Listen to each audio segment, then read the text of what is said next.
성도님 여러분, 안녕하십니까? 교회 용어 시간입니다. 오늘은 시험에 대해서 생각해 보려고 합니다. 한국어 성경에서 시험하다 라고 번역된 대표적인 두 단어는 도키마조와 페이라조입니다. 그런데 원어 성경에서는 도키마조와 페이라조가 구분이 되지만 한국어 성경에서는 두 단어가 동일하게 시험하다 라는 말로 번역되어 있기 때문에 오해할 수 있는 소지가 있습니다. 먼저 페이라조의 시험을 살펴보겠습니다. 헬라어 페이라조는 시험하다, 검사하다 라는 뜻을 가지는데요. 성경에서는 어떤 과정을 테스트한다는 의미보다는 유혹하는 것으로 많이 사용되었습니다. 이 시험은 사람을 유혹해서 넘어뜨리고 파괴시키기 위해서 행해지는 시험입니다. 성경은 이 시험을 일으키는 주체가 마귀라고 가르치고 있습니다. 대표적인 것이 첫 인류에 대한 뱀과 사탄의 시험입니다. 결국 그 시험을 통과하지 못하여서 모든 인류는 사망의 벌을 받게 되었죠. 또 예수님이 광야에서 마귀에게 당하신 시험도 페이라조입니다. 마귀는 예수 그리스도를 실패하게 만들고 하나님의 구원의 계획을 망치고 하나님 나라를 무너뜨리려는 목적을 가지고 예수님을 시험하였습니다. 야고보서 1장 13절을 보면 사람이 시험을 받을 때에 내가 하나님께 시험을 받는다 하지 말지니 하나님은 악에게 시험을 받지도 아니하시고 친히 아무도 시험하지 아니하시느니라 말씀하십니다.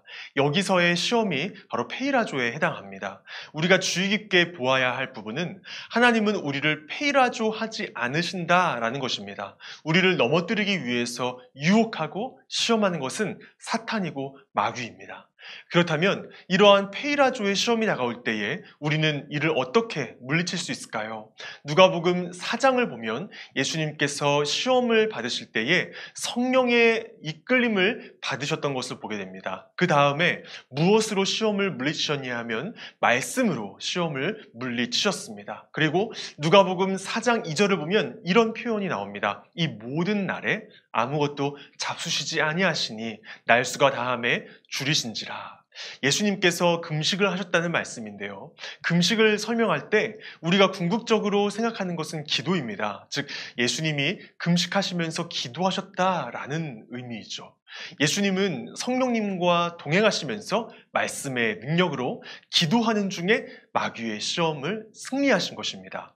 우리도 페이라조의 시험이 다가올 때 이를 물리치는 길은 성령과 말씀과 기도에 있음을 기억해야 됩니다. 이를 위해서 우리는 예수님이 내 안에 들어오시도록 간절히 기도해야 합니다. 그러면 내 안에 계시는 예수님께서 우리를 성령 가운데로 인도하시고 말씀으로 충만케 하시고 기도하게 하셔서 그 시험을 이기게 하시는 것이죠. 이런 믿음으로 시험에서 승리하시는 마귀의 유혹을 이겨내시는 저와 여러분 되시길 바랍니다. 이제 둘째로 도키마조의 시험을 생각해 보겠습니다. 도키마조의 시험은 무엇일까요? 헬라어 도키마조는 시험하다, 검증하다라는 의미를 가지는데 성경에서 이 도키마조는 우리 믿음을 연단해서 좀 더 단단하게 만들기 위해서 하나님께서 허용하시는 긍정적 형태의 시험을 지칭합니다. 대표적인 것이 아브라함의 시험이죠. 아들 이삭을 바치라는 하나님의 시험인데 아브라함은 이 시험에 합격해서 하나님의 인정을 받았고 그의 믿음은 더욱 견고해졌고 오늘날 모든 신자들의 믿음의 모델이 되었습니다. 하나님께서는 우리를 참된 그리스도인이 되게 하려고 이끌고 계십니다. 그래서 우리를 하나님의 통치를 받을 수밖에 없는 잃어버린 양의 상태로 몰아가실 때가 있어요. 그래서 참된 생명의 길은 정말 예수 그리스도밖에 없구나 처절하게 깨닫게 하실 때가 있어요. 이런 연단의 과정을 도키마조라고 하는 것입니다. 바울은 고린도후서 13장 5절에서 이렇게 말했습니다. 너희는 믿음 안에 있는가 너희 자신을 시험하고 너희 자신을 확증하라. 예수 그리스도께서 너희 안에 계신 줄을 너희가 스스로 알지 못하느냐? 그렇지 않으면 너희는 버림받은 자니라.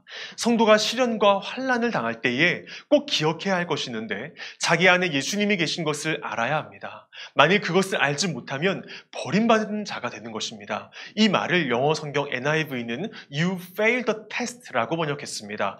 헬라어로는 아도키모이라는 단어가 쓰였는데 이것은 시험에 떨어진 사람이란 뜻입니다. 우리 안에 예수님이 함께 하신다는 사실을 깨닫지 못한다면 시험에 실패한 사람이 된다는 것입니다.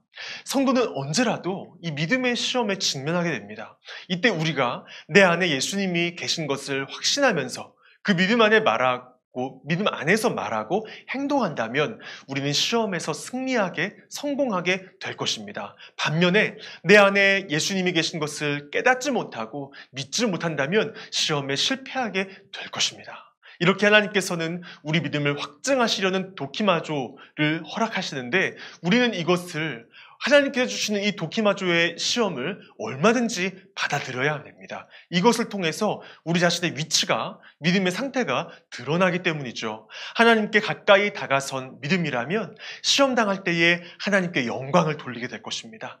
그러나 하나님과 멀리 떨어져 있는 믿음이라면 자아가 부서져 나가는 경험을 하게 될 것입니다. 자기의 노력, 자기의 힘으로 살아보려고 했던 노력들이 부서져 나가고 하나님께만 매달릴 수밖에 없는 상황으로 몰려지게 되는 것이죠. 그때 신자는 비로소 자기 믿음의 위치를 깨닫고 회개하는 자리로 나가게 됩니다. 회개를 통해서 하나님과 가까운 자리까지 돌아오게 되는 것입니다. 정리하겠습니다. 시험에는 두 가지가 있습니다.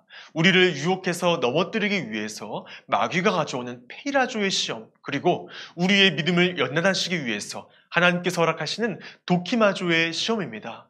사단의 유혹이 다가올 때 우리는 성령과 말씀, 기도의 능력을 힘입어서 이를 물리쳐야 됩니다. 또 하나님께서 우리 믿음을 연단하시고자 시련을 허락하실 때 우리는 나와 함께 하시는 예수님, 내 인생을 계획하시고 이끌고 계시는 예수님을 끝까지 의지하고 신뢰해야 합니다. 포도나무에 잘 접붙임된 가지는 어떤 비바람이 불어온다 하더라도 결코 죽거나 약해지지 않고 오히려 이를 통해 더욱 단단하고 튼튼해져서 이후 더 많은 열매를 맺게 되는 것과 같은 원리입니다. 어떤 종류의 시험이 다가오든지 주님을 향한 흔들림 없는 믿음 안에 굳게 서시길 바랍니다. 그래서 그 어려움을 오히려 여러분의 영혼이 더 단단해지는 기회로 삼으시길 바랍니다. 이상으로 오늘 강의를 마치도록 하겠습니다. 감사합니다.